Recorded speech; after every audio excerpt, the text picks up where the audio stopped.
a esta cidade en que Manuel María viviu os últimos anos da súa vida e que guardou unha relación tan intensa, pois unha homenaxe deste tipo, unha homenaxe en que a obra dun poeta, que é un poeta nacional do noso país, un poeta que é unha persoa que deixou unha obra amplísima, heteroxénea, variada, e unha obra ademais moi sólida, onde se recoñecen ou podemos partillar o que son elementos que desde a área de cultura desta Diputación tamén compartimos plenamente, onde hai unha defensa clara pola nosa lingua, pola nosa cultura, polos nosos dereitos, polo noso medio, unha reivindicación da figura central que son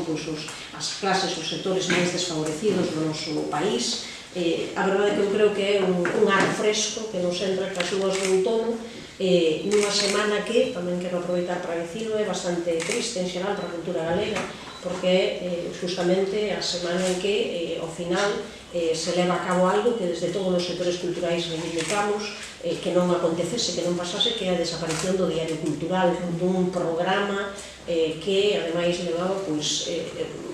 case 30 anos facendo que poida haber presentacións como estas dun poeta que sempre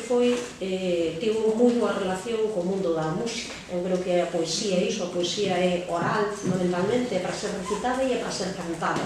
E iso foi desde o inicio dos nosos tempos, no caso da literatura galega, e é algo que Manuel María se fixo, pero vamos, foi un clásico, non? Os poemas de Manuel María foron recitados desde